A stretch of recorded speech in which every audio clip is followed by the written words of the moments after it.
델파이노 프로보는 임플란트 난제 7선이라는 좀 자극적인 제목으로 뽑아보았고요. 여러분들에게 임상에 궁금했던 미스테리들을 좀 풀어드리는 소중한 70분의 시간으로 만들도록 하겠습니다.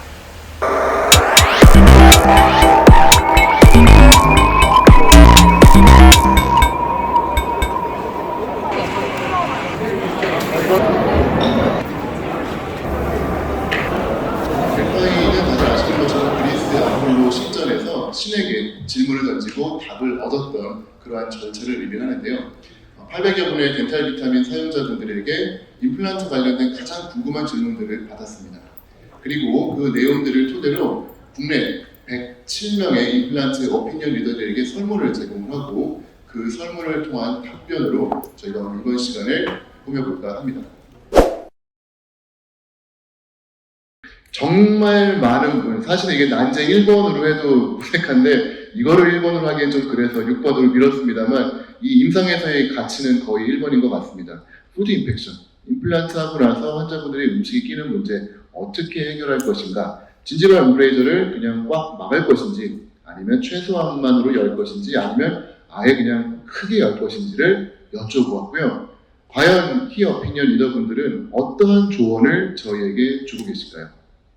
50%의 선생님들께서 가능한 크게 공간을 확보하라고 하셨고요. 47% 선생님들께서 치간칫솔이 들어갈 수 있을 정도로 최소한의 공간을 남겨라. 그리고 2% 정도가 음식물이 끼지 않도록 가급적 폐쇄하라 라고 말씀을 했습니다. 결과적으로 90% 선생님들께서 공간을 열어주라고 하셨는데 이 임브레이저 열어야 되는지 닫아야 되는지 너무 헷갈리더라고요. 조영지 원장님 혹시 좋은 답변이 있을까요? 이 설문 결과에서 보면 2%를 제외하고는 다 임브레이저를 어느 정도 청소가 가능하도록 여는 것이 좋다라고 이제 답변을 해주셨는데 이 질문에 대해서 이제 전적으로 굉장히 동감을 하고요. 근데 기공사분들은 사실 그렇게 생각을 하지 않는 것 같습니다.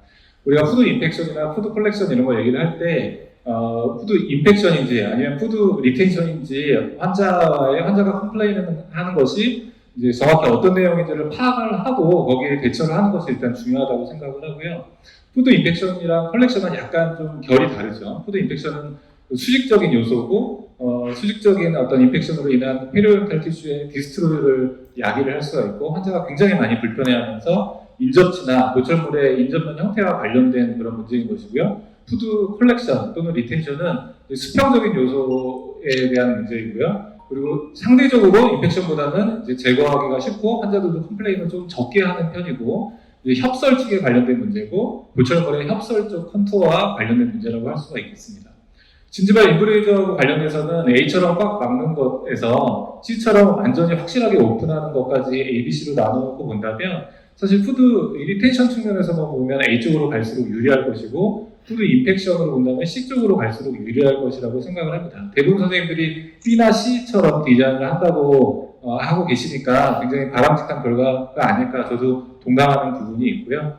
이제 주로 B나 환자의 인접 치아의 상태에 따라서 B나 C처럼 디자인을 해도 시간이 지나면 마치 A와 같이 임브레이저 공간이 꽉 막히고 그 주변에 뮤코사이티스가 생기는 경우들이 많은데 그런 경우에 B에서 그러니까 A처럼 된 것을 B로 계속 조절해주고 다시 리컨투어링 해주는 게 유지관리에서 우리가 하는 것들 중 많은 일들인 것 같습니다.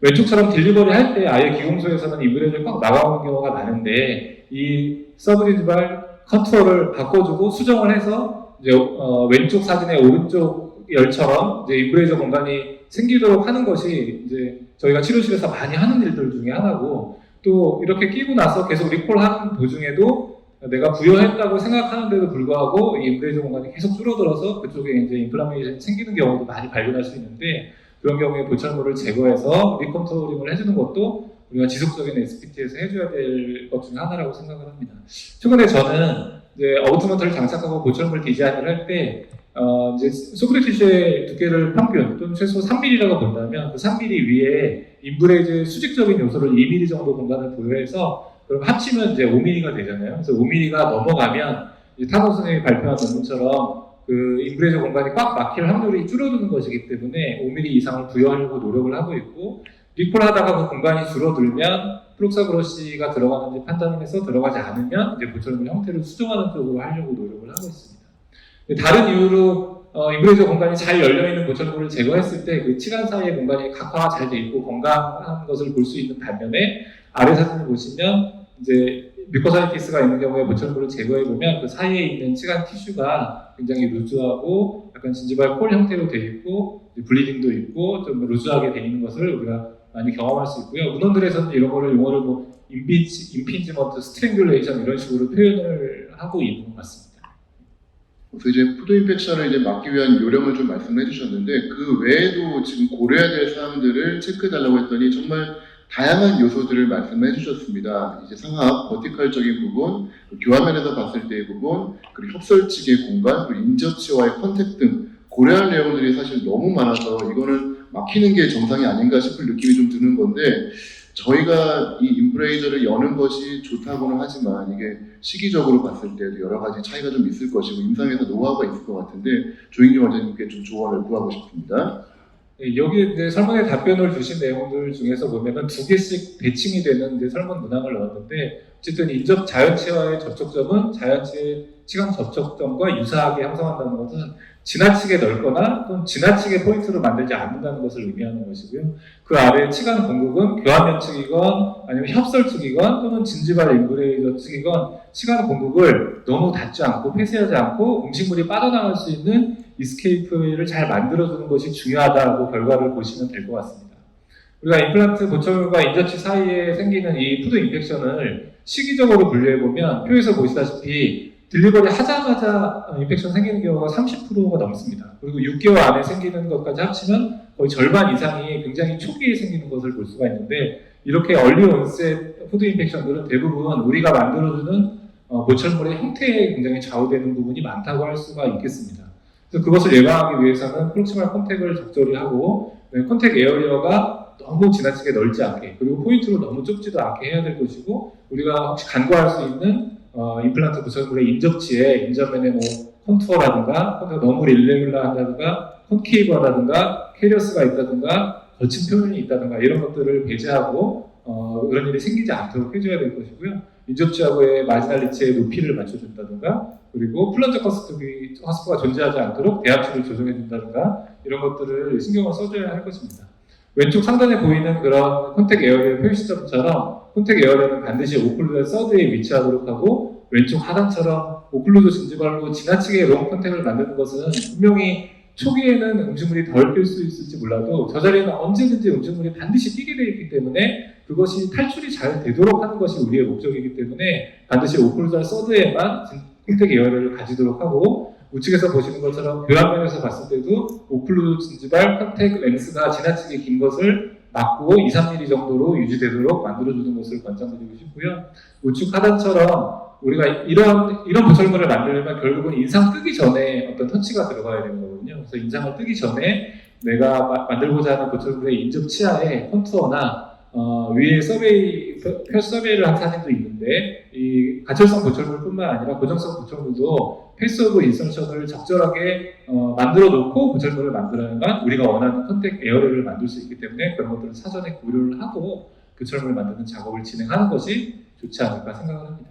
그 이후에 생기는 사실 레이트 온셋 푸드 인펙션은 치아가 미저로 마이그레이션 된다든가 교합이 낮아진다든가 추주적인 문제가 생긴다든가 이런 것은 우리가 사실 예방할 수 있는 문제는 아닌 것 같습니다. 그런 현상이 생기면 뭐 저나 여러 선생님들의 잘못이 아니기 때문에 거기에 맞는 적절한 대처를 할 수밖에 없는 것으로 그렇게 생각을 합니다. 그럼에도 불구하고 문제가 생겼다면은 그 처치를 이제 어떻게 할지가 상당히 궁금한데요.